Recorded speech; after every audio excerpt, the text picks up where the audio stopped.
Is the world you inhabit truly real? It seems like an absurd question, an indulgence of philosophy perhaps. After all, your reality is the most fundamental truth you have. It is the reassuring weight of the ground beneath your feet. It is the unyielding solidity of the wall you can reach out and touch. It is the comforting, predictable arc of a ball thrown into the air. This is the world of substance, of cause and effect, a grand machine of rock-solid certainties. We have built empires on this foundation. We have charted the stars and split the atom, all based on one unshakable assumption: that the universe exists independent of us, that a tree falling in a forest makes a sound whether we are there to hear it or not. This intuition is more than just a belief. It is the very bedrock of sanity. It is the silent, unwritten contract we all sign at birth, that what we see is what is truly there. But what if this contract is based on a lie, a magnificent, pervasive, and utterly convincing deception? What if the tangible world you experience every waking moment is nothing more than a temporary illusion, a phantom conjured into being by the simple unconscious act of you paying attention to it? This is not a riddle posed by ancient mystics or a thought experiment from science fiction. It is a conclusion forced upon us, kicking and screaming against all common sense, by the single most baffling, most profound, and most deeply unsettling experiment ever conceived by the human mind. An experiment so simple in its design it could be sketched on a napkin, yet so shattering in its implications that it unravels the very fabric of existence. It tells us that at the most fundamental level, the universe is a shimmering, uncertain sea of potential, a place where a single particle can be in countless places at once, where the concrete reality we cherish is just one possibility plucked from an infinity of others, and the force that plucks it, that crystallizes the ghost into a solid thing, it is you. It is your awareness. It is the act of looking. To understand how this is possible, we must first leave our world behind. We must embark on a journey inward, a dizzying descent from the familiar to the utterly alien. Imagine the chair you are sitting on, a bastion of stability. To our senses, it is a single continuous object, defined and dependable. But let us magnify it, pushing deeper and deeper into its structure. Past the woven fibers of the fabric, we find a lattice of complex molecules, chemical bonds humming with energy, holding this shape together against the press of time. Push further still, a million times smaller, past the molecules themselves, and you arrive in the realm of the atom. Here, our classical certainties begin to fray at the edges. What we once pictured as a tiny solar system, a solid nucleus with electrons orbiting like planets, dissolves into something far stranger. That nucleus is a seething cluster of protons and neutrons bound by forces of unimaginable power. And the electrons, they are no longer tiny solid balls. They are ethereal clouds of probability smears of existence, not orbiting in a neat path, but simply times existing, times everywhere in their shell at once. A ghost in the machine whose position is a gamble, not a certainty. Even here we haven't reached the bottom. We must go deeper, shrinking ourselves down to a scale so small that the very concepts of place and thing begin to lose their meaning. Here at the quantum level, the world you know ceases to exist entirely. There are no solid objects. There is no empty space. There is only a turbulent, effervescent ocean of energy fields. A cosmic foam where particles wink in and out of existence in less than a trillionth of a second. Everything you have ever touched, everyone you have ever known, is ultimately composed of these ephemeral phantoms, these ripples in a deeper field. This is a realm governed by rules that defy every instinct we possess. It is a world of pure, unadulterated potential, where a particle is not a point but a wave of every possibility it could ever be, spread out across space and time like a ripple on a pond. It is here in this ghostly abyss that the deepest secret of reality is kept, and it was here that science, in its quest for ultimate truth, prepared to ask its most dangerous question. The early 20th century was a time of revolutionary upheaval in physics. Titans like Einstein, Bohr, and Heisenberg were wrestling with this new ghostly vision of the universe. They were pioneers in a land without maps, where their own mathematics screamed conclusions that their senses refused to accept. The classical world of Isaac Newton with its predictable clockwork precision was dead. In its place was a universe built on chance, probability, and a fundamental uncertainty. It was a universe that seemed to be actively hiding its true nature from them. They needed a way to interrogate it directly. To design an experiment so clean, so fundamental that the universe would have no choice but to reveal its hand.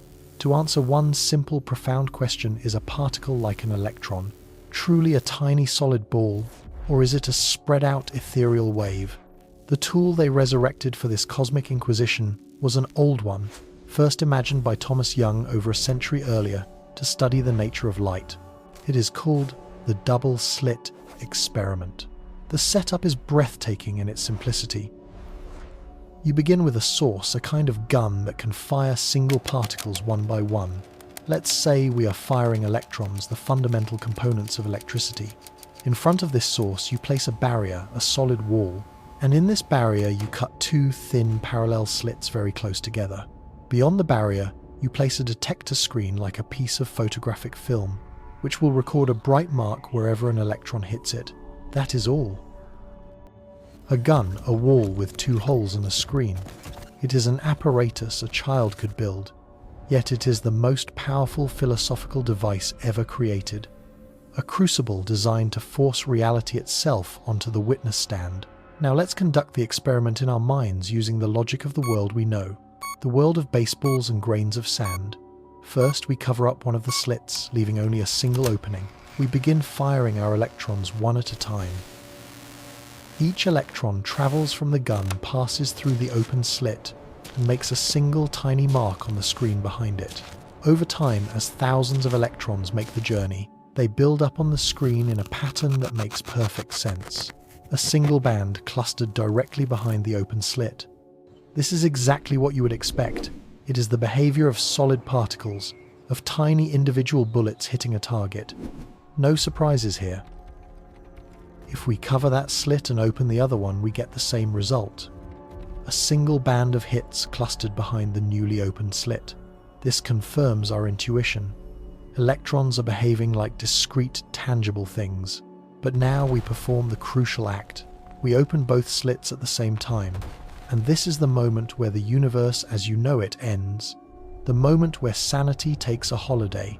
Logic, our trusted guide, makes a very clear and simple prediction. If we fire electrons one by one at two open slits, we should simply get two bands on the screen behind them. One band behind the left slit and one band behind the right. The sum of the two previous experiments, each individual electron being a single indivisible particle, must surely pass through either the left slit or the right slit. It cannot go through both. It cannot split itself in two. Therefore, the final pattern must be two distinct clusters of hits. This is not a guess. In our world, it is an absolute mathematical certainty. So, we run the experiment. We turn on the electron gun, and we wait. Slowly, agonizingly, the marks appear on the screen one by one. At first, they seem random, scattered across the detector. A dot here, a dot there. Each hit is a discrete point, the impact of a single solid particle. But as thousands upon thousands of these individual impacts accumulate, something impossible begins to emerge from the noise. Something that should not be there. It is not the two simple bands our logic demanded. Instead, a series of multiple bands appears spread across the screen, a central bright band flanked by darker regions, with no hits at all, followed by more bright bands of decreasing intensity further out. This strange, striped pattern is not the signature of particles. It is the unmistakable fingerprint of a wave. It is called an interference pattern. Think of waves on a lake. If you drop two pebbles into the water, each creates an expanding circular ripple. When these two sets of ripples meet, they interfere with each other. Where the crest of one wave meets the crest of another, they amplify, creating a bigger wave. Where the crest of one meets the trough of another, they cancel each other out, leaving flat water. This is exactly the pattern we are seeing on our detector screen. The bright bands are where two wave crests met and amplified.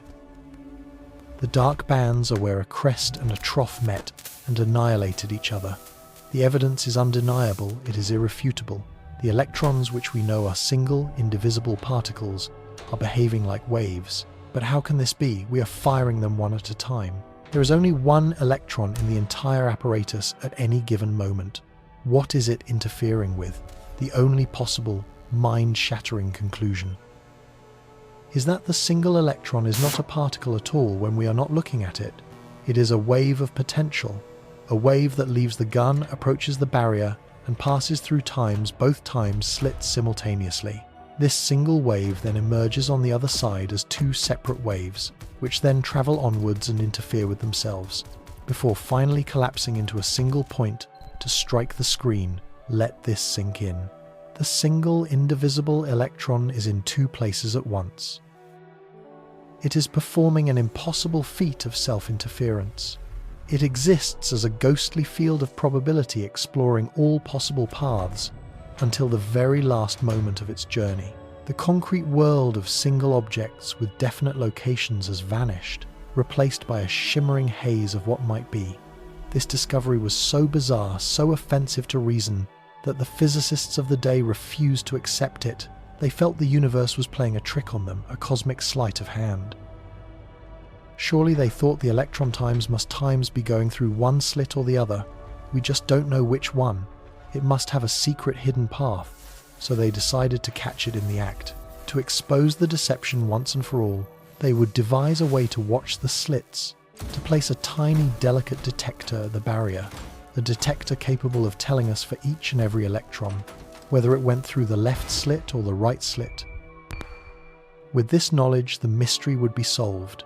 They could finally prove that the electron was a particle all along, and that this wave behavior was some kind of strange illusion. They set up the experiment again exactly as before, but this time they added their detector at the slits, a tiny beam of light, a microscopic tripwire, that would register the passage of each electron and record its chosen path. The machine was turned on, the electrons began to fly. The detector at the slits worked perfectly. It registered each electron with flawless precision.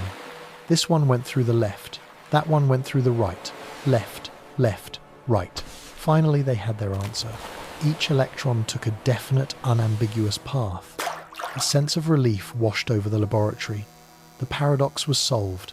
The world made sense again. All that remained was to look at the final pattern on the detector screen. To confirm that it was, as they now expected, two simple bands, the signature of particles that had taken one path or the other. But when they looked, the blood ran cold in their veins. The interference pattern was gone, completely and utterly vanished. In its place on the final screen were two simple bands, exactly as one would expect from simple particles.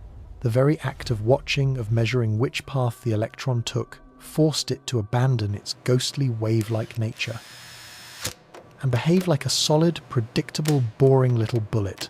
It was as if the electron knew it was being observed, and on being discovered, it instantly dropped the disguise. It collapsed from a wave of potential spanning all possibilities into a single concrete reality with a single definite history. They tried to trick it. They tried to measure which slit it went through in clever, indirect ways. But the universe could not be fooled. Any information, no matter how subtle, about the electron's path, any record of which slit reality occurred, instantly destroyed the interference pattern and restored the mundane world of classical particles. It was only when they let the electron travel in secret, in total privacy, with no record of its journey whatsoever, that it would once again embrace its magical wave-like nature and paint its impossible pattern of interference. This is the central, terrifying mystery. The observation itself, the act of gaining knowledge about the event, changes the outcome of that event. It is not a physical disturbance. It is not the detector bumping into the electron. Scientists have refined this experiment to the point of exquisite gentleness.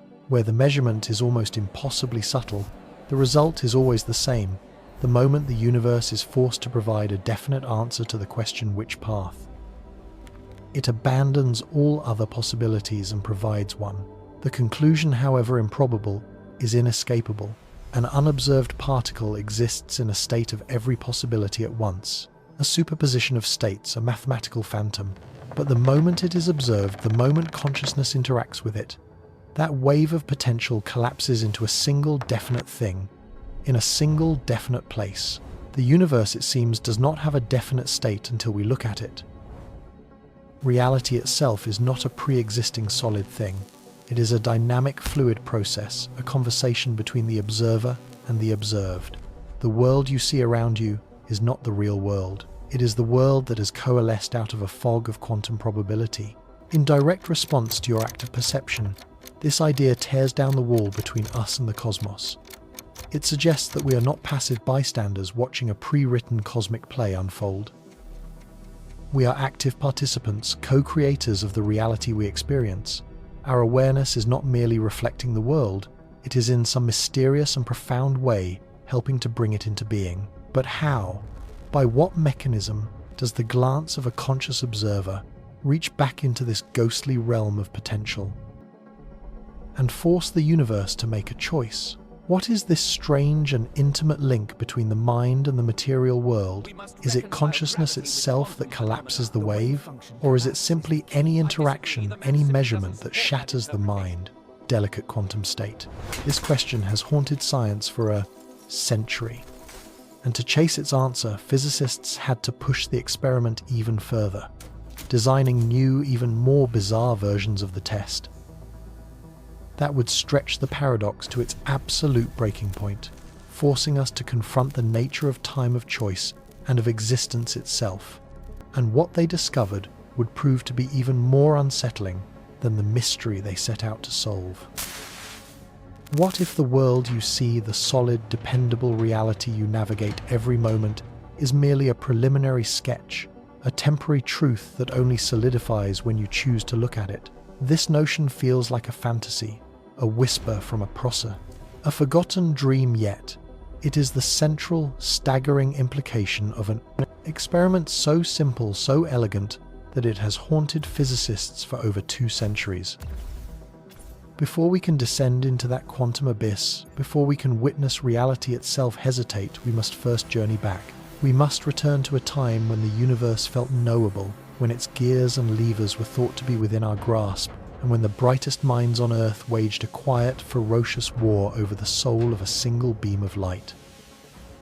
This was a battle not just of scientific theory, but of fundamental philosophy. Was the cosmos a grand machine built from an infinite number of tiny solid parts, or was it a single interconnected ocean of vibrating energy? The answer, everyone believed, was hidden in the light. For millennia, light was simply a given, a divine gift that separated day from night, a celestial wash that revealed the world.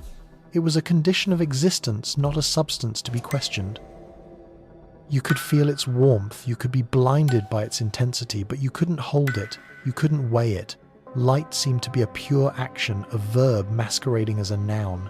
But in the fertile intellectual landscape of the 17th century, a new kind of curiosity was taking hold. The universe, previously the exclusive domain of theologians and philosophers, was being subjected to a new and relentless form of inquiry, the scientific method. And for the ambitious natural philosophers of this era, light was the ultimate frontier. To understand light, they reasoned, was to understand the very mechanism of perception, the fundamental medium connecting our minds to the vastness of creation. It was the messenger of the cosmos, carrying information from the most distant stars directly to our eyes. To decipher the nature of that messenger was to read the primary language of God. And so the central question was posed, a question that would echo through the halls of science for generations. What times is time's light? Into this arena stepped a figure of almost mythical proportions, a man whose intellect was so colossal it seemed to bend the very fabric of scientific thought around him. Sir Isaac Newton. His name alone conjures images of unassailable authority, of a mind that single-handedly laid down the laws of motion and gravity, transforming the heavens from a realm of mystery into a predictable clockwork masterpiece. Newton's universe was one of sublime mechanical order. It was a place of causes and effects, of forces and masses, all moving with mathematical precision. To him, the cosmos was populated by objects discrete and absolute. An apple was an apple, a planet was a planet, each with a definite position and momentum whether you were looking at it or not. Reality in the Newtonian view was a profoundly solid affair. It was only natural then that when he turned his formidable mind to the problem of light, he would envision it through this same lens. For Newton, light could not be some ethereal, ghostly wave. It had to be a thing, a substance. His theory, laid out in his masterwork Optics, was one of elegant simplicity and intuitive power. He proposed that light was composed of a stream of unimaginably tiny, fantastically fast particles, which he called corpuscles. Think of them as microscopic bullets of pure luminescence fired in perfectly straight lines from a source like the sun or a candle flame. This corpuscular theory was not just a guess, it was a conclusion drawn from rigorous experimentation. When Newton passed a beam of sunlight through a prism, he saw it split into the familiar rainbow of colours. To him, this was definitive proof. The prism wasn't adding colour to the light, it was acting like a sorting mechanism, separating the different types of corpuscles that were already mixed together in the white light. Red corpuscles, he reasoned, were bent the least, while violet corpuscles were bent the most. Each colour corresponded to a different size or mass of these fundamental light particles. This model explained so much with such beautiful economy. It explained why you can't see around corners because the light bullets travel in straight lines, a phenomenon he called rectilinear propagation. It explained reflections perfectly. The corpuscles simply bounced off a surface like a rubber ball thrown against a wall. The angle of incidence equals the angle of reflection. Simple, mechanical, predictable. Newton's vision was compelling. It populated the universe with tangible things all obeying the same set of universal laws he had so brilliantly deciphered. His light particles were just another component in the grand cosmic machine, tiny cogs behaving just as planets and cannonballs did. His authority was so immense, his success in explaining the motions of the heavens so complete, that his corpuscular theory of light became scientific dogma. For over 100 years to question Newton was to question reason itself. Yet even during Newton's own lifetime, a different voice had offered a radically different vision. Across the English Channel in the Netherlands, the brilliant Dutch scientist Christiaan Huygens was contemplating the same mysteries, but he was arriving at a profoundly different conclusion. Huygens was a master of observing the world, and he saw analogies everywhere. He watched water ripples expand in a pond, saw how they could bend around obstacles and pass through one another without destroying each other. He considered the nature of sound, which clearly travelled as a pressure wave through the air, carrying the energy of a tolling bell or a spoken word across a distance. Sound didn't involve firing sound bullets from the source to the ear. It was a disturbance, a vibration in a medium. Huygens proposed that light behaved in exactly the same way. He argued that light was not a particle at all, but a wave, an undulation propagating through a mysterious invisible substance that he and others hypothesized filled the entire universe, the luminiferous ether. This ether was thought to be a massless, frictionless, and perfectly transparent medium, the silent stage upon which the cosmic light show was performed. Every point on a light wave, he theorized, acts as a new source of secondary waves, which then spread outwards and interfere with one another, creating the advancing wavefront of light we perceive. This ingenious principle, known now as the Huygens-Fresnel principle, was a conceptual breakthrough. It provided a far more elegant explanation for phenomena that Newton's corpuscular theory struggled with. For example, it could explain diffraction, the subtle but observable tendency of light to bend slightly as it passes the edge of an object. If light were just particles travelling in straight lines, they should create a perfectly sharp shadow, but they don't. The edges are always slightly fuzzy, as if the light is spilling around the corner. For Huygens, this was perfectly logical. A wave would naturally curve around an obstacle, just as a water wave curves around a post in a lake. Even more powerfully, his wave theory could explain the strange and beautiful patterns of iridescence seen in soap bubbles or thin films of oil on water. These colours, he believed, were the result of light waves reflecting from both the top and bottom surfaces of the film and interfering with each other. Sometimes the wave crests would align, making a colour brighter. Sometimes a crest and a trough would meet, cancelling each other out and creating darkness. Newton's particles, acting as independent bullets, had no mechanism to interact in this cooperative, structured way. They could not cancel each other out. You cannot make darkness by adding more light, yet this is precisely what wave interference seemed to imply. So here were two titans of science offering two completely irreconcilable pictures of reality. On one side, Newton's universe, a granular bottom-up reality built from an infinite number of discrete solid particles. It was a cosmos of things, of objects, each separate and defined. On the other, Huygens' universe, a holistic, interconnected reality, a vast, vibrating medium where everything was part of a continuous whole. It was a cosmos of relationships, of vibrations and resonances. This wasn't just a disagreement about physics. It was a clash of metaphysical worldviews. Was the universe fundamentally a collection of nouns or a storm of verbs? Despite the elegance of Huygens' ideas, they were largely ignored. The sheer gravitational pull of Newton's reputation was too strong to overcome. The scientific establishment, enamored with the mechanical certainty of his laws, embraced the corpuscular theory with unwavering faith.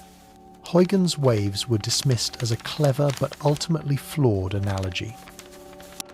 After all, where was this mysterious ether? No one had ever detected it. How could a wave travel through the vacuum of space? It seemed impossible. Newton's tiny, fast-moving particles required no such mystical medium. They simply flew through the void, obeying the same laws as everything else. His theory was simpler, it was more intuitive, and it came from the mind of the man who had deciphered the cosmos. For more than a century, the debate was settled. Light was a particle. Case closed. The classical world, the world of common sense and solid objects, remained intact. Reality was what it was, a definite and objective state of affairs existing out there, completely independent of us, the observers. The world had properties, mass, position, velocity, and our job as scientists was simply to measure them as accurately as possible. The act of measurement was seen as a passive process. When you look at a billiard ball to see where it is, you don't imagine your glance is changing its location. You are simply gathering information about a pre-existing reality. This was the bedrock assumption of all of classical physics, a foundation so solid it seemed unthinkable to question it. The universe was a great intricate clock, and we were the curious onlookers marveling at its workings, but never fundamentally influencing them. Light, the great messenger, was just one more part of this predictable machine, a stream of particles that illuminated the world without altering it. But science is a restless endeavor. Settled questions have a way of becoming unsettled. Doubts once dismissed can linger in the shadows, waiting for new evidence, a new mind, to look at the old problem in a new way. Huygens' wave theory, though overshadowed, was never entirely forgotten. The subtle phenomena it explained so well, diffraction interference, the shimmering colours on a bubble, remained thorns in the side of Newton's otherwise triumphant model. They were inconvenient truths, small cracks in the magnificent edifice of classical physics. And as the 18th century gave way to the 19th, these cracks would begin to widen, preparing the way for an experiment that would not merely decide the old debate between Newton and Huygens. It would do something far more radical. It would shatter the very foundation of classical reality itself, forcing us to confront a universe far stranger and more mysterious than either man could have ever imagined. The stage was set for a definitive test, a crucial experiment that could finally force light to reveal its true identity. Was it the hard, discrete particle of Newton's mechanical universe, or the flowing, ethereal wave of Huygens' interconnected cosmos? It seemed a simple binary choice. The answer everyone believed would have to be one or the other. How could it impossibly be both? And so the gauntlet was thrown down, not in a grand arena, but in the silent, expectant darkness of a laboratory. The centuries-long debate over the fundamental nature of light had reached its fulcrum. Was it a stream of infinitesimal bullets, as Newton had so powerfully argued, each corpuscle, a tiny self-contained packet of energy travelling in a straight line? Or was it an ethereal wave, an undulation in some unseen cosmic ocean, as Huygens had envisioned, spreading and bending, and flowing like a ripple in a pond? For generations, these two ideas had remained in a tense stalemate, two irreconcilable truths about the very medium that reveals the world to us. To settle the matter, science required not a more powerful telescope or a more complex equation, but an experiment of almost deceptive simplicity. an experiment that would force light to declare its allegiance to show its true face. It began with a single beam of light, a barrier pierced by two slender parallel openings, and a detector screen placed beyond. This was the Double-Slit Experiment, an apparatus that would become an oracle, destined to shatter our most cherished assumptions about reality itself. Imagine yourself in that chamber, the air still and cool, every trace of stray illumination banished. Before you stands the setup. The light source is activated and a coherent beam, like a perfectly disciplined platoon of soldiers marching in step, is sent towards the barrier. Its journey is brutally simple. It must either pass through one slit or the other, or be blocked entirely. If Newton was right, if light is indeed a hail of tiny particles, then the outcome should be utterly predictable. Particles, after all, are well behaved. They follow rules we understand. The ones that happen to pass through the left slit will continue in a straight line and strike the detector screen behind it. The ones that pass through the right slit will do the same. The result on the screen, our common sense screams, should be two bright stripes, a direct projection of the two slits, perhaps with a little bit of fuzziness around the edges. It's simple, mechanical, and intuitive. It's the world as we know it, a world of cause and effect, where a ball thrown through one of two windows will only ever land in one place. There is no other logical possibility. But when the light strikes that detector screen, what we see is not logical at all. It is not common sense. It is something far more mysterious, far more beautiful, and infinitely more profound. There are not two bright bands. Instead, the screen is covered in a series of dozens of alternating stripes of light and darkness. A luminous, ethereal barcode printed onto the fabric of space. The brightest band isn't even directly behind the slits. It's in the dead center, a place where, according to the particle model, light should barely land. Flanking it on either side are regions of absolute blackness, voids where the light has been completely cancelled out, followed by another bright stripe, then another void and another stripe fading in intensity as they move away from the center. This is not the pattern of a particle. This is the unmistakable signature of a wave. This is interference. To understand what you are seeing, you have to abandon the idea of a tiny bullet and embrace the image of a ripple. Think of a calm lake. If you drop a single pebble into it, a series of concentric waves spreads outwards. Now imagine a barrier in that lake with two small openings. As the wave front hits that barrier, it passes through both openings simultaneously, creating two new separate wave sources. These two new waves then begin to travel forward, spreading out, and crucially overlapping with one another. Where the crest of one wave meets the crest of another, they reinforce each other, creating a larger, more powerful wave. This is constructive interference. But where the crest of one wave meets the trough of another, they cancel each other out completely, leaving the water perfectly still. That is destructive interference. What you are witnessing on that detector screen is the optical equivalent of this lakeside dance. The beam of light upon reaching the barrier is not choosing a slit. It is behaving like a wave passing through times, both times slits at the same time. It splits into two new waves of light, which then travel towards the screen, interfering with each other along the way. The bright stripes on the screen are the regions of constructive interference, where the two light waves have arrived in perfect sync, their energies combining to create maximum brightness. And those haunting corridors of darkness, those are the regions of destructive interference, the places where the two waves have arrived perfectly out of sync, cancelling each other out into absolute nothingness. Light plus light in these precise locations equals darkness. It is a stunning, counterintuitive, and yet mathematically perfect demonstration. The verdict seemed clear, the case closed. Light was a wave, the debate was over. For a time, the physics community could rest on this elegant conclusion. It fit the data it produced, testable predictions, and it painted a consistent, if slightly strange, picture of the world. But science is a restless endeavour, and lurking within this wave-like certainty was a seed of doubt planted by other discoveries. Albert Einstein's work on the photoelectric effect, for instance, had shown convincingly that light also behaves as if it were composed of discrete packets of energy, indivisible units he called quanta, which would later be named photons. This was Newton's corpuscle reborn in modern garb. So which was it? A particle that could knock an electron out of its orbit, or a wave that could cancel itself into darkness? How could it possibly be both? This paradox demanded a deeper, more audacious interrogation of the double-slit experiment.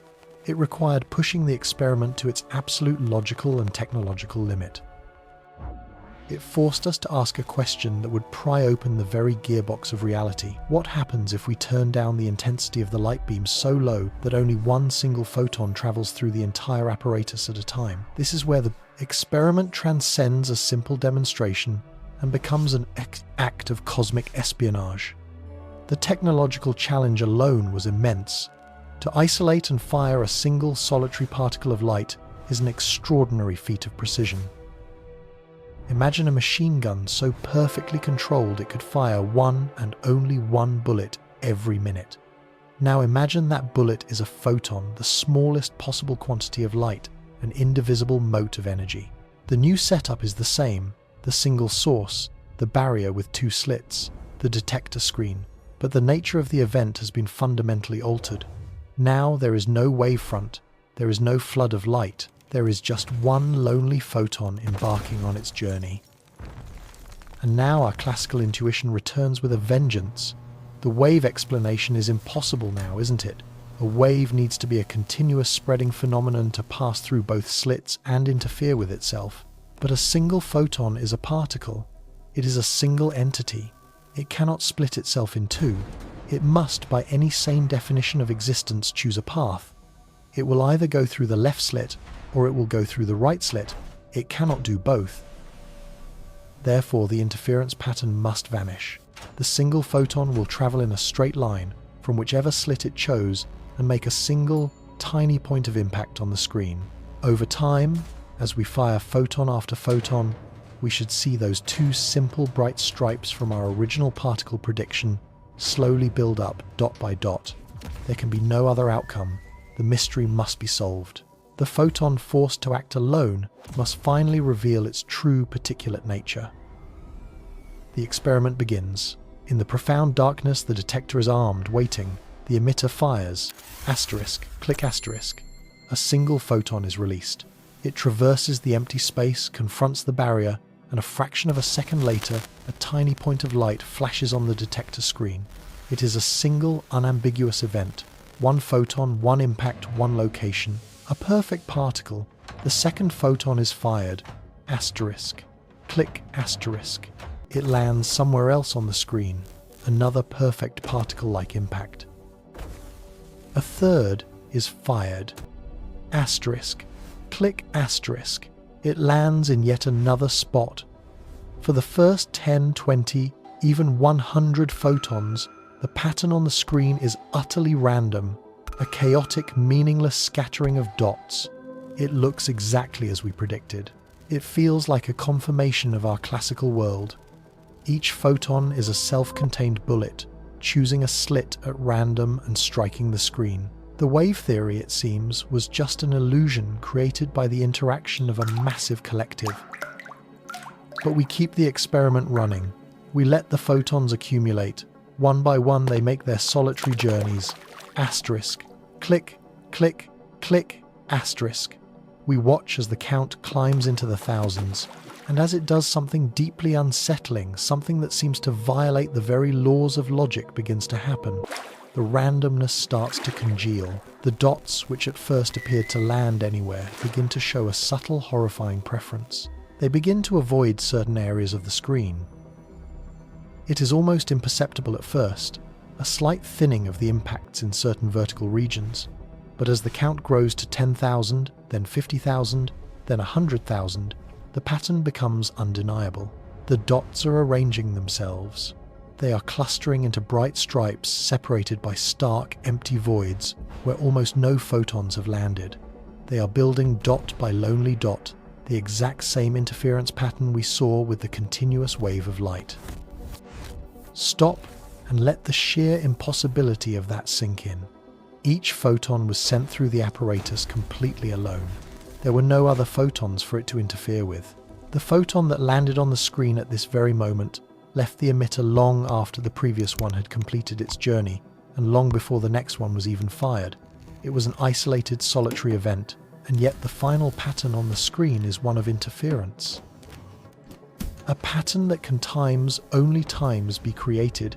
If each individual photon somehow passed through both times slit simultaneously and interfered with itself. The single particle, the indivisible mote of energy, had to have behaved like a wave. It had to have explored every possible path on its way to the screen, even the paths it did not ultimately take. Look closer at that final image built from the impacts of millions of individual photons. It is a ghost haunting the machine of classical physics. Each single dot is a particle, a localized, definite point of arrival. Yet the collective shape they form, the ghostly template they adhere to, is the undeniable shadow of a wave. It is as if each solitary photon, when it reached the barrier, dissolved from a concrete thing into a wave of pure potentiality, a shimmering cloud of possibilities. This wave of possibility then passed through both slits, creating interference patterns not of light, but of times probability asterisk. The bright stripes are not just areas of high energy. They are areas where the photon had a high probability of landing. The dark voids are not just areas of cancellation. They are forbidden zones, regions where the probability of the photon materializing was mathematically zero. The photon, it seems, does not travel along a single path. It travels along all possible paths at once, and its final destination is governed by the ghostly interference of all these potential journeys. This result does not just challenge our understanding of light. It launches a direct assault on our concept of reality. It tells us that on the fundamental level, particles do not possess definite properties like position until they are observed. Before it strikes that screen, the photon does not have a specific location. It exists in a superposition of all possible locations described by a wave function. It is a smear of potential, a phantom presence that is simultaneously everywhere and nowhere. The very act of striking the detector screen, the act of measurement, is what forces this wave of possibility to collapse into a single concrete reality. It is in that instant of interaction that the photon is forced to choose a location from the menu of probabilities laid out by its wave nature. Before that moment, it held all choices within itself. After that moment, it has but one. We are left staring at a creature of impossible contradiction. We call it wave-particle duality, but giving it a name does not tame the monster. It simply puts a label on the paradox. Light, and as we would soon discover, matter itself, electrons, protons, even whole atoms, refuses to be categorized. When you are not looking at it, it behaves like a wave of possibilities. When you force it to interact, to be measured, it solidifies into a particle with definite properties. The universe, it seems, does not have a single pre-existing deterministic state. It exists in a state of profound and beautiful ambiguity. It is a constant dance between the spectral wave of what times could be times and the concrete particle of what times is asterisk. This shocking revelation leaves us teetering on the edge of an even deeper abyss. The interference pattern is built by single photons that somehow know about both slits. The wave of possibility passes through both paths. But this begs the ultimate audacious question. What if we try to catch it in the act? What if we place a tiny, sophisticated detector right at the slits, a gatekeeper designed to do nothing more than register which slit each individual photon times? Actually, times goes through if we watch. The paths, we will surely solve the riddle. We will see once and for all whether it goes through the left or the right. And then we will finally understand how this impossible pattern is formed. Surely, simply looking cannot change the outcome. Or can it? The temptation to peek behind the cosmic curtain to spy on the universe's private moment is irresistible, and it is a temptation that will lead us to the most bewildering discovery in the history of science. And so we are left suspended in a state of profound cognitive dissonance. We have followed the evidence into a realm where the building blocks of our universe refuse to be solid concrete things. We've witnessed a single particle, a lone electron, behave not as a solitary traveler, but as a ghostly wave passing through two separate openings at the very same instant and interfering with its own potential path. The signature of this impossibility is etched onto our detector screen, a pattern of interference, a series of bright and dark bands that should only be created by the crests and troughs of a synchronized flowing wave. Yet we know with absolute certainty that we sent each electron out alone. The universe, it seems, has presented us with a paradox written in the language of physics itself, a contradiction so deep it feels like a challenge to the very foundation of logic. The scientific mind, the very essence of human curiosity, cannot leave such a riddle unsolved. It is an instinct, an insatiable drive to peel back the curtain and see the machinery at work. If this electron is a wave, a phantom of possibility, then our next question is not just a scientific imperative, but a deeply human one. Which way did it go? We must know. We feel compelled to post a watchman to install a guard at the gates and force this ghost to show its face. The desire is simple, almost primal. We want to catch it in the act. We want to resolve the ambiguity, to pin down this slippery reality and demand a straight answer. So we modify the experiment not with brute force, but with the lightest touch imaginable. We add a detector, a hypersensitive device placed at one of the slits. Think of it as a subatomic toll booth, a delicate tripwire of energy designed to do one thing and one thing only, to register the passage of an electron. This is not a clumsy physical barrier. It might be a tiny focused beam of light so faint that a single photon, upon striking the passing electron, would be scattered in a detectable way, or perhaps a subtle magnetic field whose infinitesimally small fluctuation would signal the presence of the charged particle. The goal is elegant in its simplicity, to gain the barest minimum of information. We don't want to stop the electron or grab it, or even significantly alter its course. We just want to know as it passes by. Were you here? We place one such detector at the left slit and another at the right. Now there is no escape. The electron must declare its allegiance. It must choose a path, and our detector, our silent observer, will bear witness. We are no longer passive recipients of a strange pattern. We are now active interrogators of the quantum realm. The stage is reset, the lights are dimmed, and the great cosmic inquiry begins anew. With our detectors armed and waiting, we restart the electron gun once again, firing one solitary particle at a time. The first electron leaves the emitter a lone traveler embarking on its microscopic journey. A fraction of a second later, a tiny, unambiguous signal. A click. A flash of data on a screen. Our detector at the left slit has fired. The machine has registered a definite event. We now know with a certainty that feels solid and reassuring that this first electron took the left-hand path. We make a note of its final impact position on the back wall. Then we fire another. This time, the detector at the right slit signals. Another concrete piece of information. The second electron took the right-hand path. We mark its landing spot. A third electron is launched. The left detector fires. A fourth the right. A fifth the right again. A sense of relief begins to wash over us. The maddening ambiguity of the wave seems to be receding, replaced by the comforting clockwork certainty of classical physics. One by one, the electrons are behaving like well-mannered particles, like the tiny marbles we imagined at the very beginning of our journey. Each one chooses a slit. Each one follows a single traceable trajectory. Each one strikes the back wall as a distinct point. The phantom has been unmasked.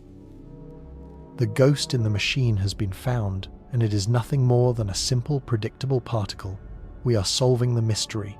We are charting the hidden pathways of the universe. We let the experiment run for minutes, then for hours, collecting thousands upon thousands of these data points, each one a testament to our newfound clarity. For every single electron that struck the final screen, our logbook contains a definitive answer. It went left or it went right. There is no more doubt. But then we do something that will change our understanding of reality forever. We step back. We ignore the individual data points, the logbook of definite paths, and we look at the bigger picture. We look at the pattern that these thousands of individual well-behaved particles have been painting on the back wall. Our logic, forged over millennia of experience in a world of solid objects and definite trajectories, prepares us for what we should see. If every electron went through either the left slit or the right slit, but never both, then the final pattern should be simple. It should be the sum of those two distinct paths. We should see two bright bands, one lined up behind each slit, a clear and unmistakable particle pattern. It is the only result that makes any logical sense. It is the only outcome that honors the data our detectors have so carefully collected. Yet that is not what we see. As the image resolves, as the accumulated data points form a coherent whole, a chill runs down the spine of physics. The interference pattern is gone. It has vanished as if it were never there, wiped clean from the slate of reality. In its place, sitting there in stark, undeniable simplicity, are two distinct bands. The exact pattern we would get if we were throwing sand, the exact pattern of classical, boring, predictable particles. The mystery of the wave has been solved, but in its place, a far deeper and more terrifying mystery has emerged. The wave-like behavior, the interference, the evidence that the electron was in two places at once only existed when we weren't looking. The moment we sought to confirm its path, the moment we asked the universe for a definite answer, the universe changed its story. Let this sink in, for this is the conceptual heart of the quantum revolution. It is a discovery so jarring, so contrary to our every intuition, that generations of the world's greatest minds have wrestled with its implications. The act of measurement, the simple, seemingly passive act of observing which slit the electron went through, did not merely times reveal times its reality, it fundamentally times altered times that reality. It is as if the electron in its unobserved state was a being of pure potential, a wave of probability spreading through all possible futures. In that state of quantum grace, it could pass through both slits, explore every path and interfere with itself. It existed in a superposition of states, a delicate and undecided maybe, but our observation, our demand for a single answer acted like a cosmic anchor. It forced the wave of possibility to collapse into a single concrete actuality. This is the principle known as the collapse of the wave function. The electron's cloud of potential, faced with the unblinking eye of our detector, was compelled to choose. In the instant of measurement, the maybe became a now. The wave became a particle, the potential became actual. It is a staggering thought. The universe at its most fundamental level does not seem to possess a single pre-existing reality waiting patiently for us to discover it. Instead, the reality we experience appears to be something we participate in creating through the very act of our observation. We are not just spectators watching a cosmic play. We are part of the cast, and our attention itself helps to write the script. The question, which path did it take, assumes a path existed before we asked. The experiment screams back at us that it did not. The path, the history of the particle, was only forged in the moment we measured it. Before that, there was only potential. Perhaps you think our method was too crude. Maybe our detector, our cosmic tripwire, was not as gentle as we thought. Perhaps we were not merely observing the electron, but physically disturbing it like a clumsy hand knocking a billiard ball off its course. It is a reasonable objection, one that physicists took with the utmost seriousness, and so they refined the experiment time and time again, creating detectors of almost unimaginable sensitivity. They devised ways to detect the electron's passage with the gentlest touch allowed by the laws of nature, a single photon of light. They would set up this photon, and if the electron passed through its designated slit, the photon would be nudged, and we would detect that nudge. This is the absolute minimum interaction required to gain one bit of information, a yes or no answer to the question, was it here? The result was always the same. No matter how subtle the measurement, how delicate the touch, the outcome remained unchanged. The instant we gained knowledge of the electron's path, the interference pattern vanished. It became profoundly clear that this was not about a physical disturbance in the classical sense.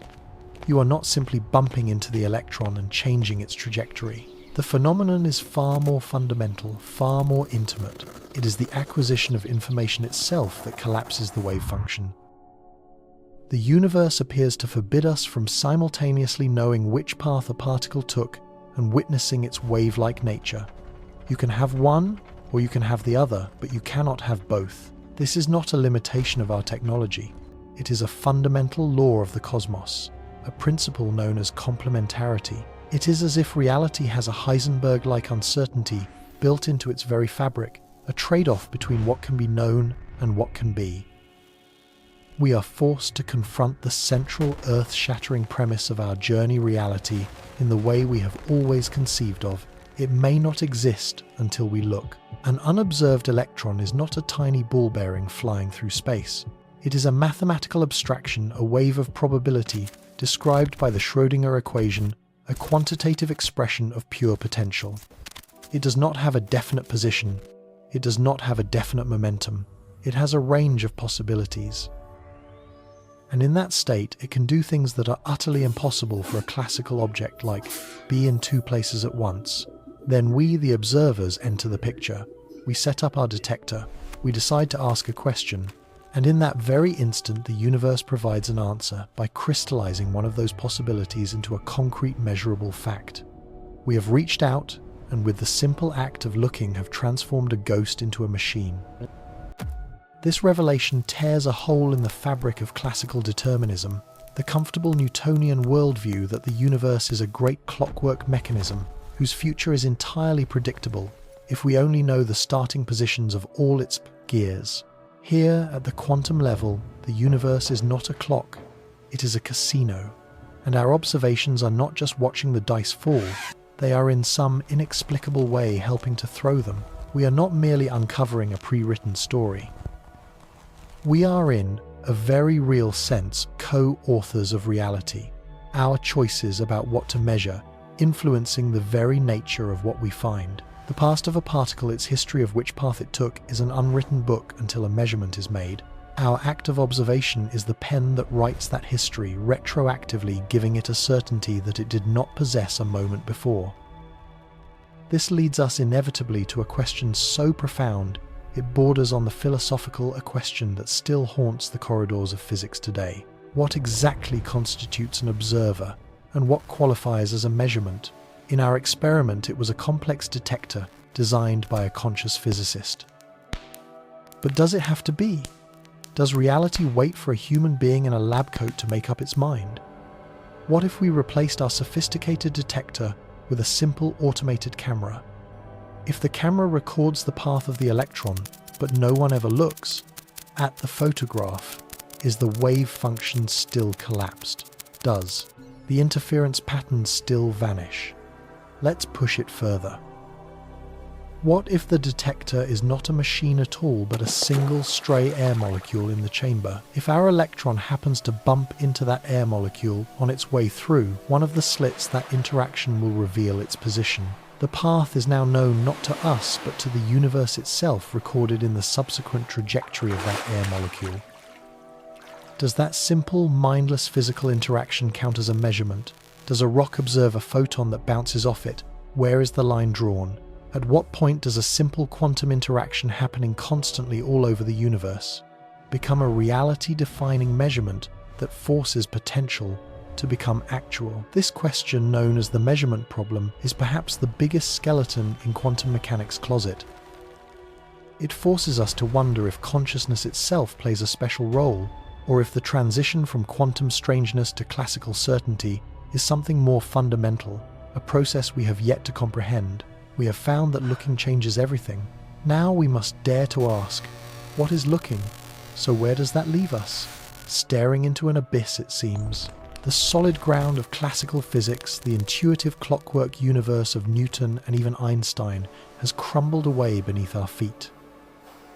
We are left with a chilling revelation. The simple act of looking at a particle of light, of asking which way did you go, fundamentally alters its journey, and in doing so alters the fabric of reality itself. This discovery didn't just create ripples in the scientific community. It triggered a seismic shockwave, a profound intellectual crisis that forced the greatest minds of the 20th century to question the very definition of existence. The old certainties were gone, replaced by a deep and unsettling ambiguity. The universe, it appeared, was not a deterministic machine behaving according to fixed laws, but a shimmering, ghostly realm of probabilities, only snapping into a concrete state when a conscious observer demanded an answer. This was not a conclusion reached lightly or celebrated universally. For many, it felt like a betrayal. Albert Einstein, a principal architect of this new physics, would spend the rest of his life railing against its implications, famously declaring his belief that God does not play dice with the universe. He sought a deeper hidden reality, a set of undiscovered rules that would restore order and predictability to the cosmos. He could not accept a universe that behaved like a cosmic gambler holding its cards until the very last second. But the evidence from the Double-Slit Experiment and its countless variations was relentless, its message seemingly undeniable. A choice had to be made, not by the electron but by us. We had to choose how to interpret this madness. And in the fractured landscape of this new quantum world, three great schools of thought emerged, each a desperate attempt to build a coherent story, to find a philosophical anchor in the storm. The first, and for a long time the most dominant, was the Copenhagen interpretation championed by the Danish physicist Niels Bohr. It is in many ways the most pragmatic and perhaps the most frustrating of the explanations. Bohr and his colleagues proposed a radical division in the cosmos, a line drawn between the strange, hazy world of quantum probabilities and our familiar world of definite classical objects. In their view, a particle like an electron truly does not have a specific location before it's measured. It exists as a wave of potential, a cloud of all possible realities simultaneously. It is both a wave and a particle here and there, spinning left and spinning right all at once in a state we call superposition. Then the moment a measurement is made, the moment our detector clicks, the moment we times something extraordinary happens. This cloud of possibilities instantly collapses into a single concrete reality.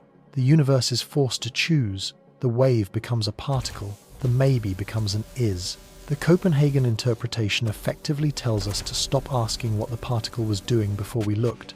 The question itself, Bohr argued, is meaningless. There is times no independent objective reality at the quantum level until it interacts with our classical macroscopic world. Reality is not something that exists out there, waiting to be discovered. It is something that is co-created in the act of measurement. Think of it as a cosmic negotiation. Before the measurement, the universe holds all possible outcomes in its hands. Our act of observation is a demand for a single answer, and the universe in that instant provides one. This shut up and calculate approach was incredibly successful. It gave physicists the mathematical tools to predict the outcomes of experiments with astonishing accuracy, paving the way for technologies from lasers to nuclear power to the computer you are using right now. But it came at a tremendous philosophical cost. It demanded that we abandon one of our most deeply held intuitions, that the world has definite properties independent of us. It asks you to accept that the moon, in a very real sense, might not be there when no one is looking at it.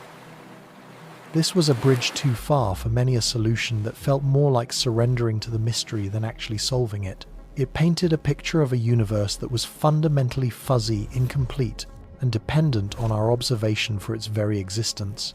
For those who could not accept this seemingly subjective universe, a far more extravagant, more mind-bending alternative was proposed by a brilliant young physicist named Hugh Everett III. In the 1,950 seconds, Everett looked at the central puzzle to the collapse of the wave function and offered a breathtakingly simple yet cosmically profound solution. What if it never collapses at all?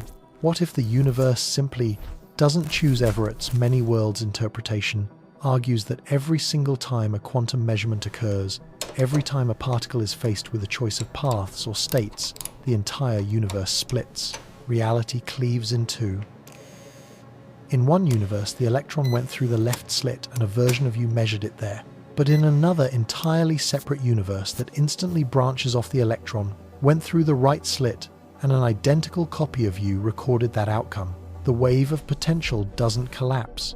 Instead, every single one of its possibilities becomes real in its own parallel reality. You, the observer, are also a quantum system, and your interaction with the particle simply entangles you with its state, pulling you down one of the branching paths of this cosmic river. In this view, the universe is not a single story, but an infinitely branching tree of tales, with every possible outcome of every quantum event playing out in some corner of a vast, ever-expanding multiverse. The implications are almost too immense for the human mind to grasp. It means that somewhere in another branch of reality, you made a different choice this morning. It means that for every triumph in your life, there is a universe where you failed, and for every tragedy, a universe where you were spared. It means that countless versions of you are living out every conceivable permutation of your existence. This isn't science fiction.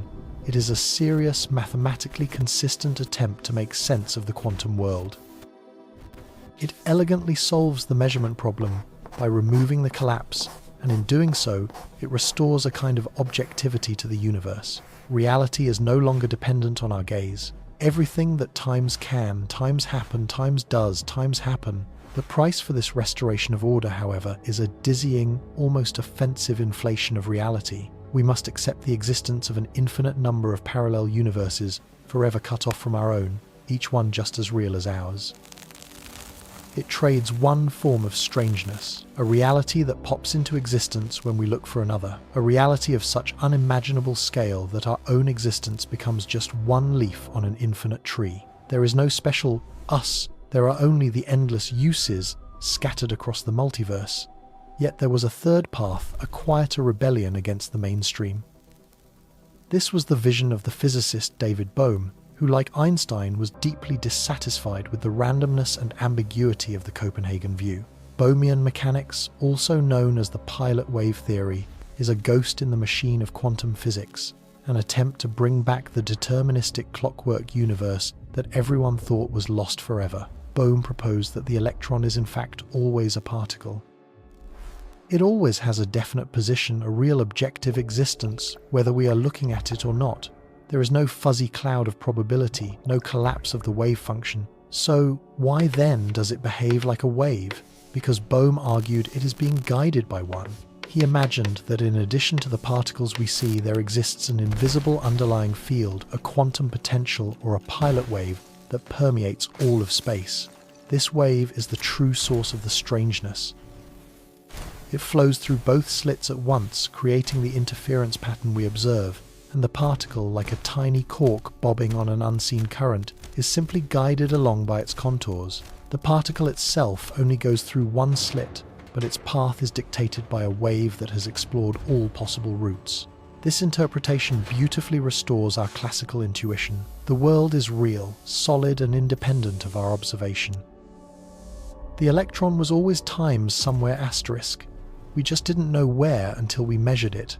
The measurement doesn't create reality, it merely reveals it. It seems like the perfect solution, a way to have our cake and eat it too. But Bohm's theory comes with its own deeply unsettling feature.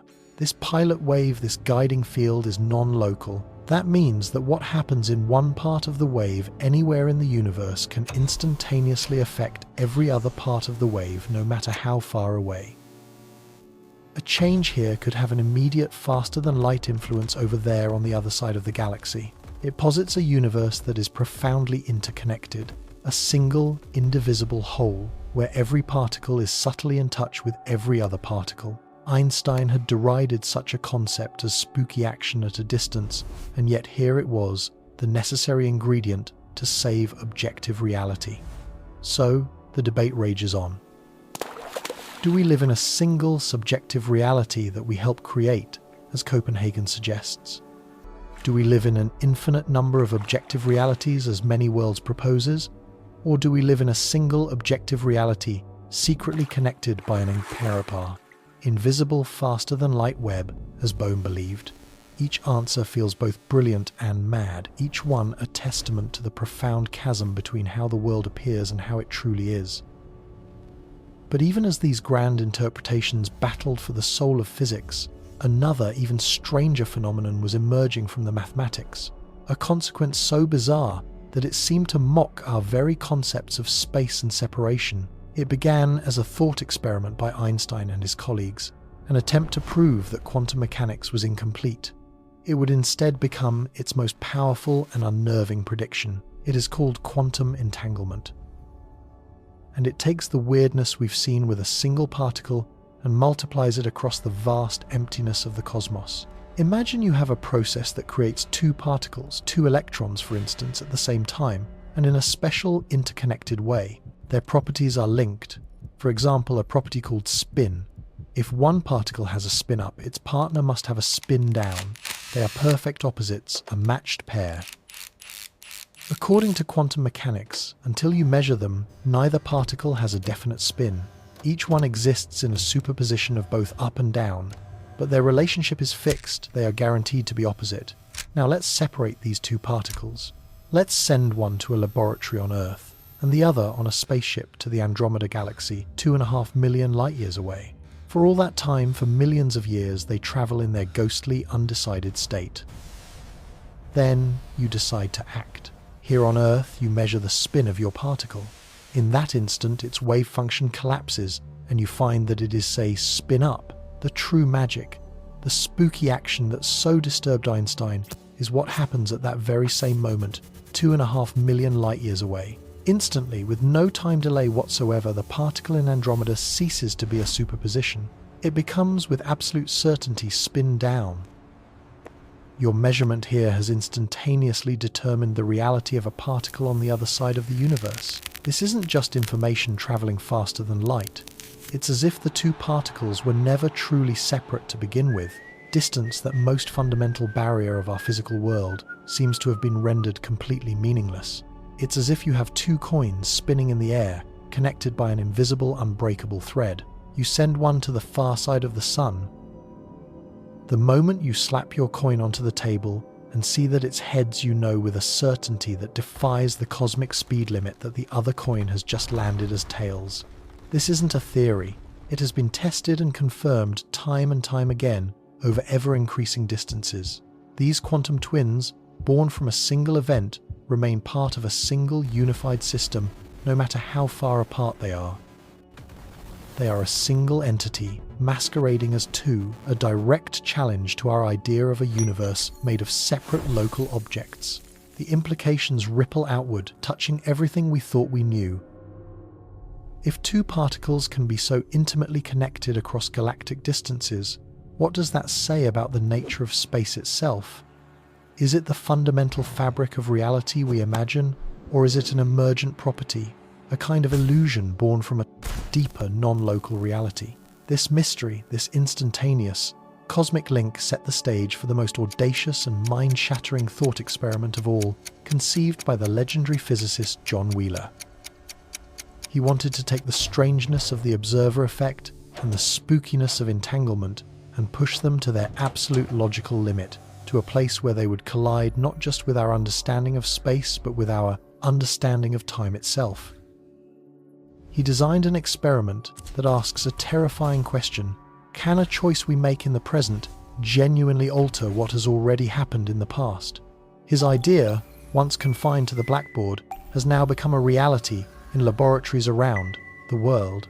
It is called the Delayed Choice Quantum Eraser, and it may be the single most confounding experiment ever devised by humankind. The setup is a masterpiece of quantum engineering. It starts with a double-slit experiment, but with a profoundly clever twist.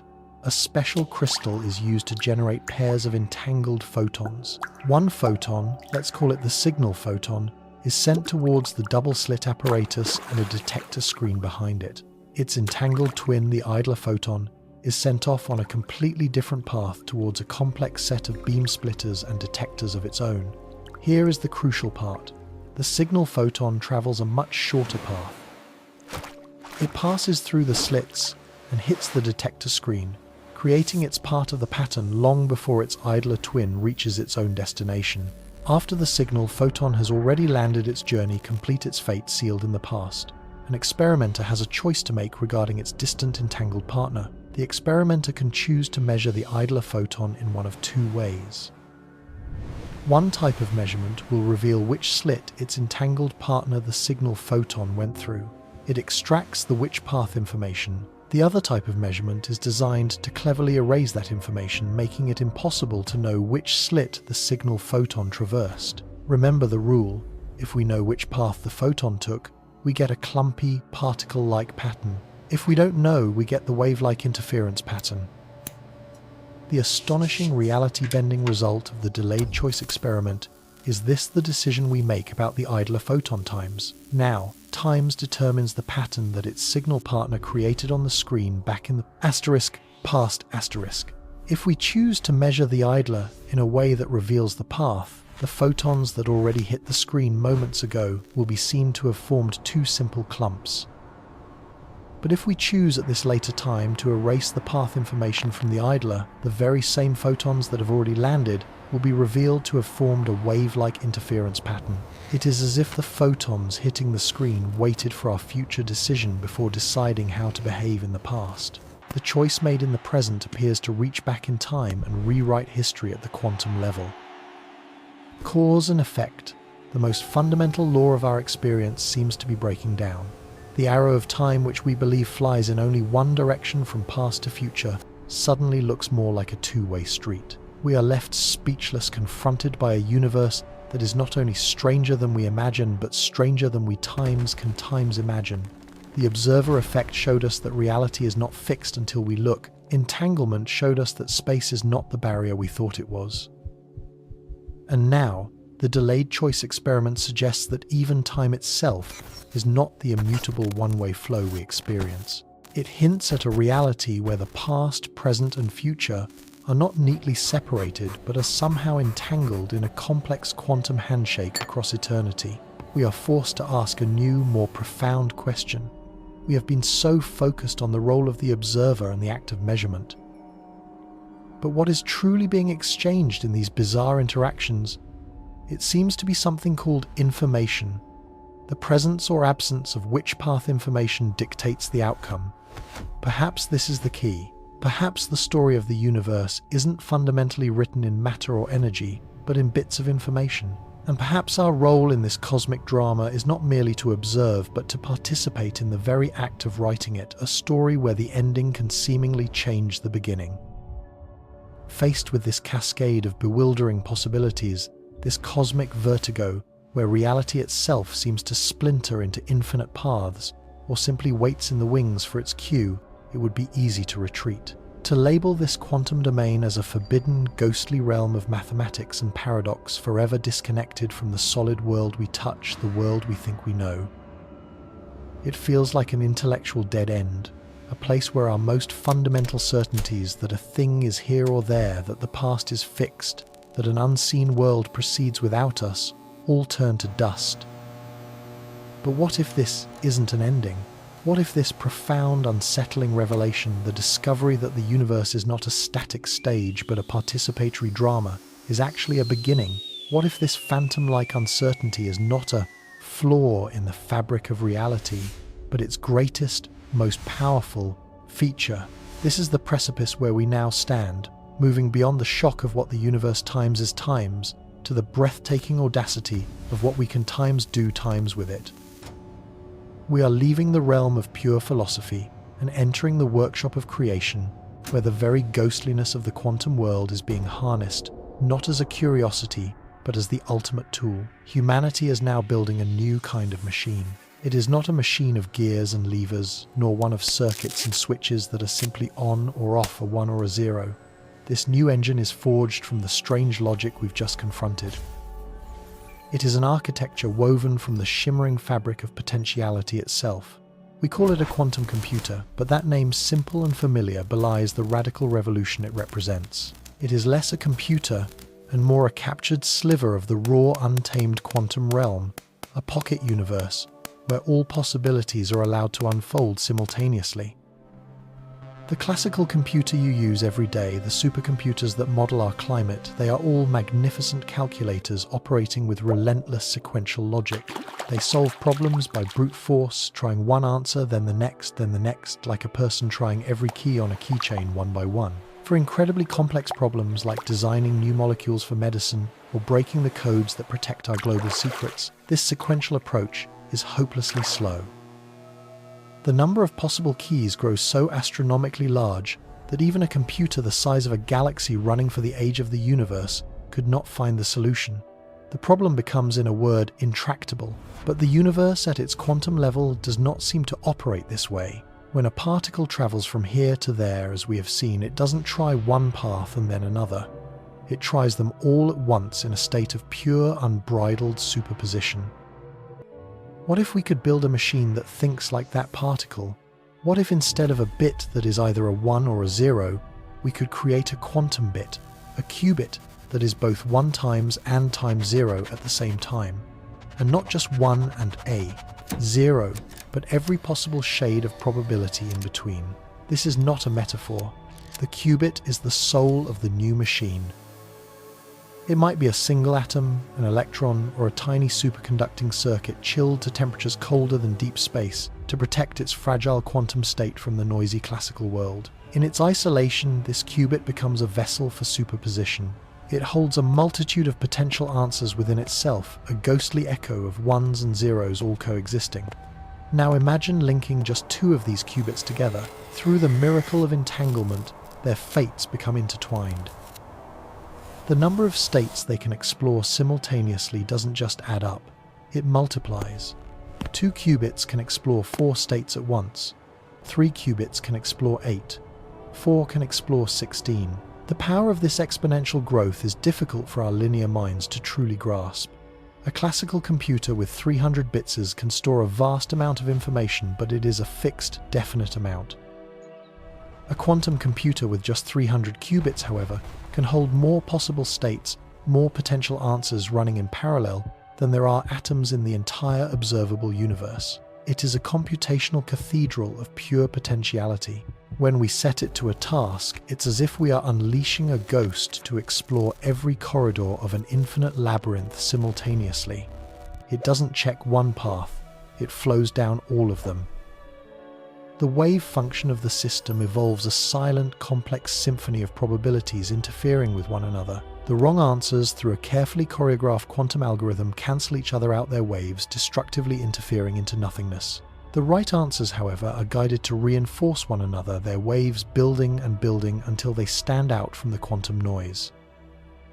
When we finally make the measurement, when we look, the entire shimmering cloud of possibility collapses into a single definite answer, pulled from a computational space larger than the cosmos itself. We are, in essence, learning to speak the native language of reality. We are building a device that doesn't just simulate the universe, it operates on the same fundamental principles. The implications are staggering, reaching far beyond simply building faster computers. This is about asking questions we once considered unaskable. We could design revolutionary new pharmaceuticals by simulating molecules with perfect quantum accuracy, watching how they fold and interact in a way no classical computer ever could. We could develop new materials with impossible properties, create catalysts that solve our energy crisis, or probe the mysteries of black holes and the origins of the cosmos by computing with the same quantum logic that governs them. We are standing at the dawn of an era where humanity's creative power is no longer limited by the binary logic of on or off, but is expanded to embrace the infinite probabilistic, both of the quantum world. We are taking the central mystery of the double-slit experiment, the ghost-like nature of an unobserved particle, and putting it to work. The ghost is no longer in the machine. The ghost times the machine. But the harnessing of this quantum strangeness does not end with computation. It extends to the very concept of security, of privacy, of sending a message so inviolable that the laws of physics themselves become its guardian. In our current digital world, security is based on mathematical difficulty. We encrypt our vital information using codes that are incredibly hard for classical computers to break. But incredibly hard is not the same as impossible.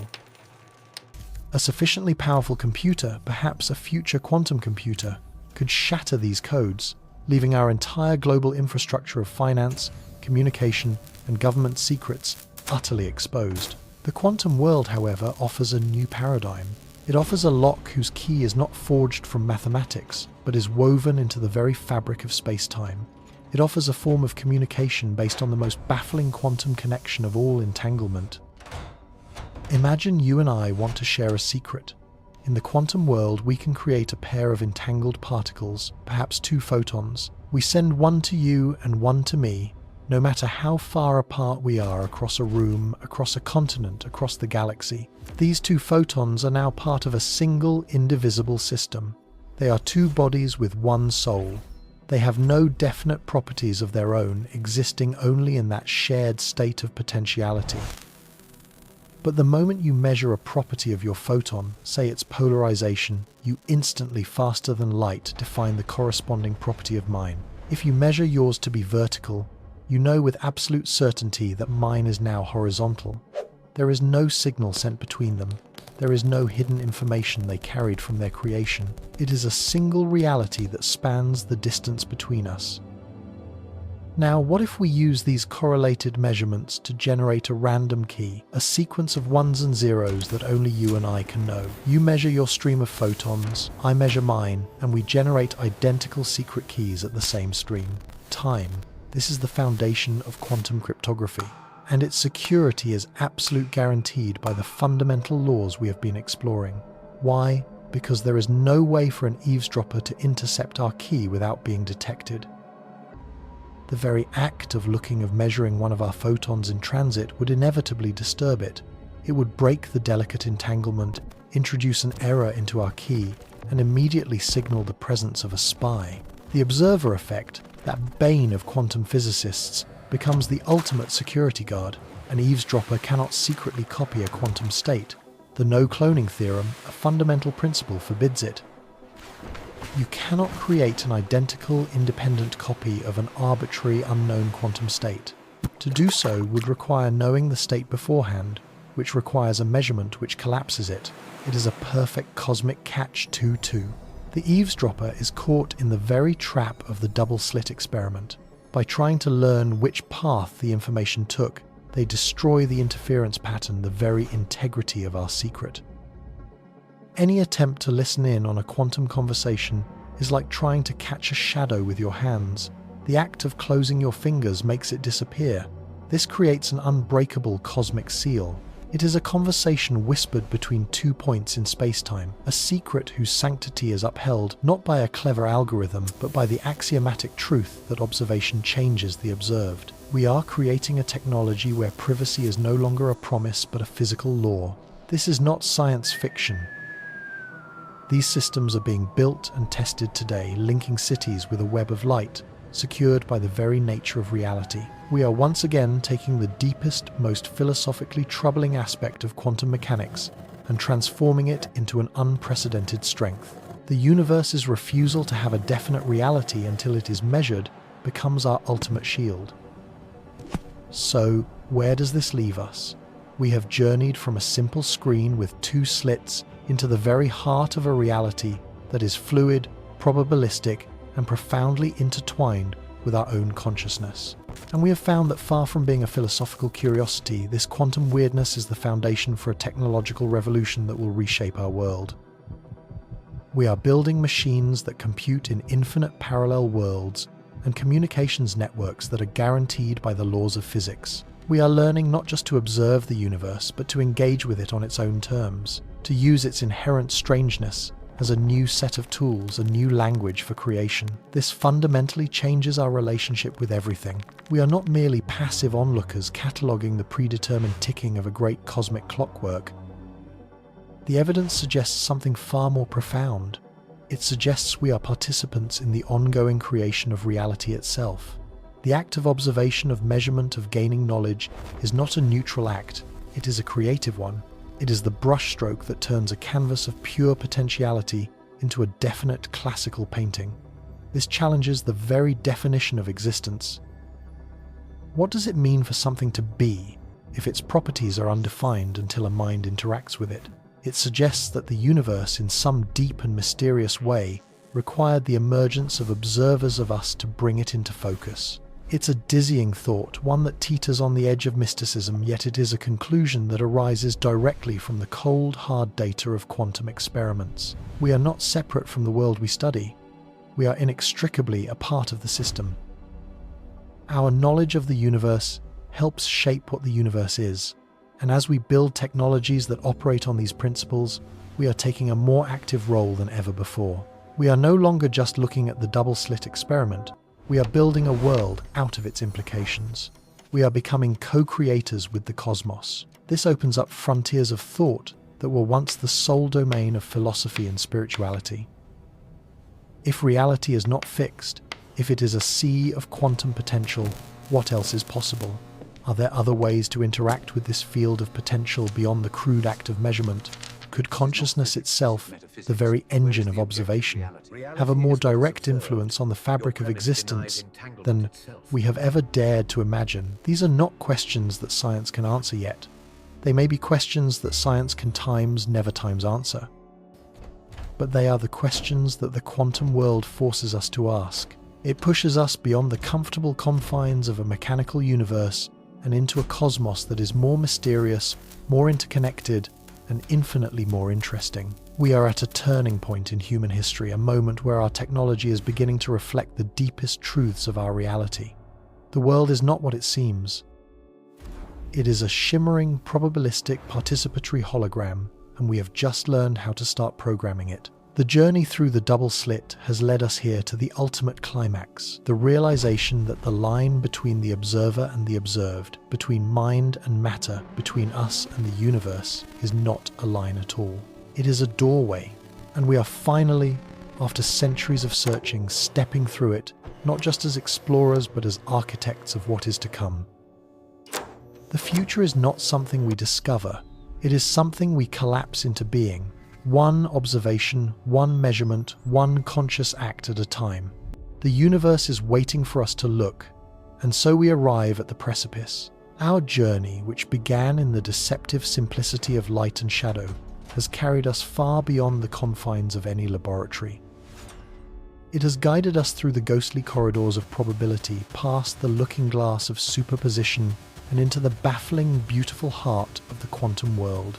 We have walked in the footsteps of giants wrestling with the same paradoxes that troubled the minds of Bohr and Einstein. We have seen a single particle exist in multiple places at once, a wave of pure potential collapsing into a definite reality, all under the silent, insistent pressure of a single act, the act of looking. What started as a simple experiment, an attempt to answer a straightforward question about the nature of light, has unraveled our most fundamental assumptions about the universe itself. It has left us with a truth far stranger, more profound and more unsettling than any fiction ever conceived. The solid, predictable world we thought we inhabited has dissolved before our very eyes, replaced by an ocean of infinite possibilities, a shimmering mirage that only solidifies when we turn our gaze upon it. We sought answers in the patterns on a screen, and instead we found a mirror reflecting our own mysterious role in the cosmic drama. The double-slit experiment is no longer just a clever demonstration of physics. It has become the ultimate existential question posed not in words, but in the silent language of electrons and photons. It asks us, with an unnerving directness, not what the universe is, but what we are to the universe. And the answer it suggests is nothing short of revolutionary. We are not passive observers cataloguing a pre-existing reality from a safe and objective distance. That is the great illusion of the classical world, a comfortable story we told ourselves for centuries. The quantum realm tells a different story. In its bizarre and elegant logic, the observer is not separate from the observed. They are inextricably, fundamentally entangled. The act of measurement, of gaining knowledge about a particle's path, is not a gentle inquiry. It is a creative force. It is the chisel that strikes the marble of potential, forcing it to take a single concrete form. Before you look, the electron is a ghost, a whisper of what could be embracing all paths simultaneously. The moment you look, you have become its collaborator. You have entered into a silent partnership, a quantum handshake across the void, and together you have forged a single unique moment of history from the raw ether of probability. This single fact rearranges our entire cosmic hierarchy. It elevates consciousness from a mere byproduct of complex chemistry in the brain to something far more elemental. It suggests that our awareness, the very thing you are using to process these words, might be a fundamental ingredient in the recipe of reality. This is not mysticism. It is the direction in which the strange mathematics of quantum mechanics relentlessly points. The equations do not flinch from this conclusion, even if we do. They describe a world that remains a ghostly superposition until a system, an observer, becomes entangled with it, collapsing the wave function. What is that system? A Geiger counter? A camera? Or is it the final link in the chain, the conscious mind that registers the result? This is the measurement problem, the stubborn, unresolved heart of the quantum mystery, a philosophical abyss disguised as a question of physics. Does a tree falling in a forest with no one to hear it actually make a sound? The double-slit experiment takes this old riddle and elevates it to a terrifying new scale. It asks, if no one is looking, does the universe even have a definite state? Does it exist as anything more than an abstract field of unrealized potential? The Copenhagen interpretation, the mainstream view for decades, simply tells us to accept this duality, to not ask what happens when we aren't looking, because it is a question that is by its nature unanswerable. It draws a line in the sand, a veil between the quantum and the classical, and warns us not to peek behind it. But human curiosity is not so easily contained. We are a species defined by our insatiable need to peek behind the curtain, and so we have dared to imagine other possibilities. Perhaps, as the many worlds interpretation suggests, the act of observation is not a collapse, but a branching. In this staggering vision, every quantum measurement, every single moment of choice splinters the universe into a near infinite number of parallel realities. In one universe, the electron went through the left slit. In another, identical in every other way, it went through the right. You, the observer, are also split. One version of you sees the first result, the other sees the second, each blissfully unaware of their cosmic twin, each convinced that their reality is the only one. Our life is not a single path, but a journey through an endlessly branching labyrinth of universes, a library of all possible histories being written simultaneously. It is a solution of breathtaking audacity, one that saves the elegant mathematics of quantum theory by sacrificing our cherished notion of a single shared reality. It suggests that every possibility is realized somewhere, that every road not taken is in fact taken in another world. Other theories pull us in different directions entirely. Some propose that information itself is the fundamental substance of reality, and that a particle's state is simply a measure of what we know about it. The collapse of the wave function is then not a physical event, but a subjective update of our knowledge, a change not in the world, but in our model of the world. Still others search for a hidden layer of reality, a deeper set of variables that, if we only knew them, would restore the comforting clockwork determinism that Einstein so desperately craved. They believe that the randomness we perceive is not fundamental but a sign of our own profound ignorance, a shadow play on the cave wall, hinting at a truer, more orderly reality just beyond our sight. Each interpretation is a different attempt to build a bridge across the chasm, to reconcile the ghostly probabilistic nature of the quantum world with the solid, dependable reality of our everyday lives. For this is the great divide, the central paradox of our existence. We are built of quantum stuff. Every atom in our bodies, every neuron firing in our brains, obeys the strange and fluid laws of superposition and entanglement. You are at your most fundamental level, a walking, thinking, feeling wave function. Yet you do not experience this reality. You do not feel yourself in a superposition of being in two rooms at once. You remember one definite past, not a smear of all possible histories. We are quantum beings who experience a purely classical world. Why? Where is the boundary? At what point does the weirdness stop? At the scale of a molecule, a grain of dust, a cat in a box, this is perhaps the single greatest unsolved problem in all of science. It is the search for a theory of everything, a unified framework that can finally stitch together the two great pillars of modern physics, quantum mechanics, the law of the very small and general relativity, the law of the very large. For now, these two theories speak different languages. They describe the same universe with incompatible vocabularies.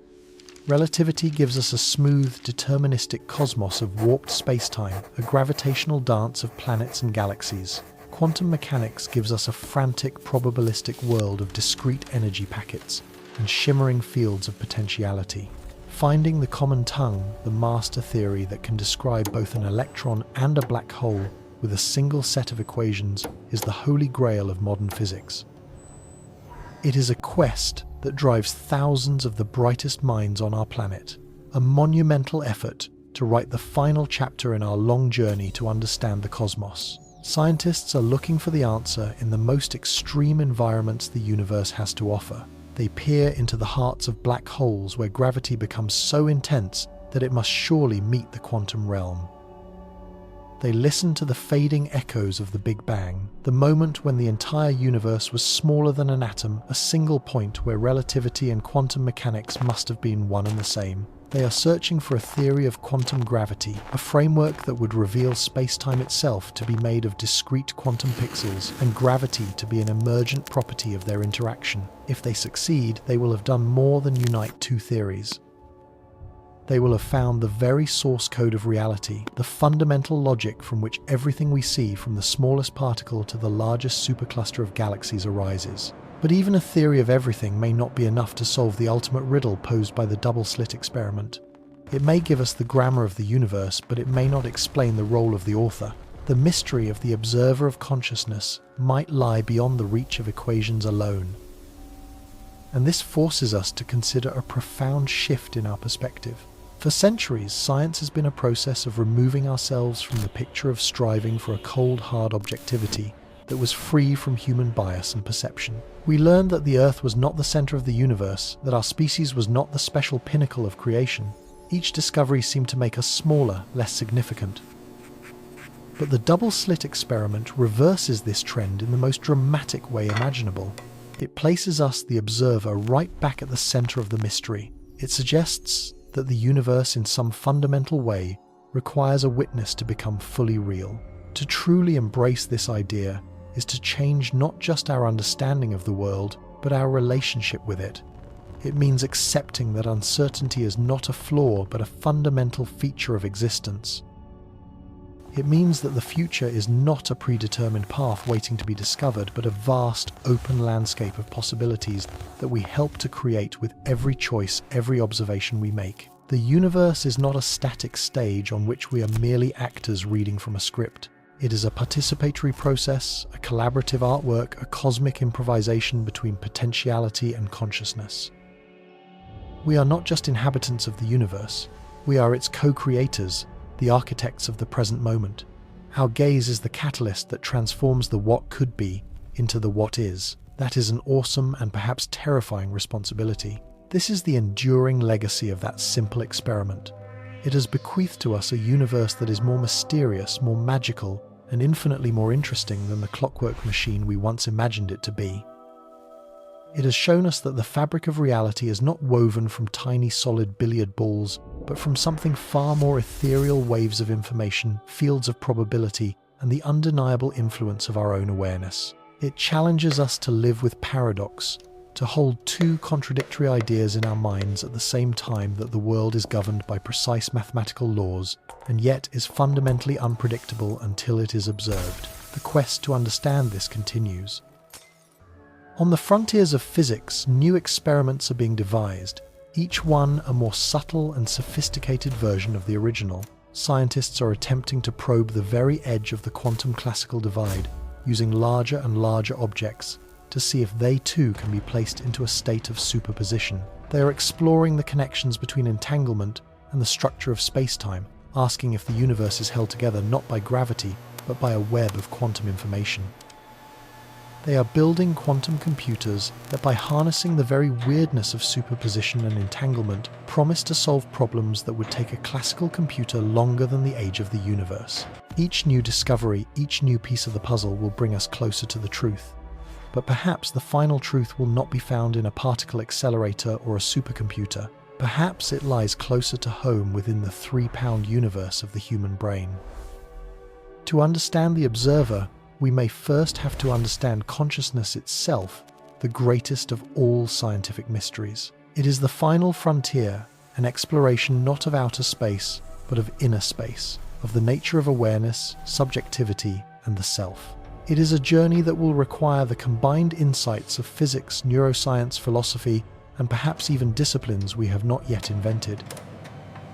It may be the work of generations, a slow, painstaking process of discovery that will ultimately reveal our true place in the cosmos. So where does this leave us? We stand on the shore of a vast and mysterious ocean, clutching a handful of beautiful, paradoxical truths. We know that reality is not what it seems. We know that the act of observation is a creative force. We know that at the deepest level, the universe is a dance of potential and probability, waiting for a conscious gaze to give it definite form, but the rest is still shrouded in mist. The full picture remains just beyond our grasp, and that is a beautiful thing. The goal of science is not to eliminate mystery, but to exchange a smaller mystery for a larger one. We began by asking if light was a wave or a particle. We are now asking if reality itself exists without us. That is a sign of incredible progress. Look around you. At the room you are in, the light filtering through the window, the solid feel of the chair beneath you. Everything seems so certain, so concrete, so real, but you now know the secret. You know that all of this, the solidity, the certainty, the very flow of time, is an emergent property, a classical illusion rising out of a seething, uncertain quantum foam. You know that you are not just seeing this reality. You are participating in its creation. You are collapsing wave functions with every glance forging the present moment from an infinite sea of might-have-beens. The world is not a thing you look at, it is a conversation you are having. And the most profound question you can ever ask is not what answers you will find, but what questions you will choose to pose. For in the quantum universe, the question you ask shapes the reality you receive. The path you choose to measure is the only one that will ever become real for you. The universe is waiting. It is a silent field of infinite potential, a symphony waiting for a conductor. What music will you choose to create?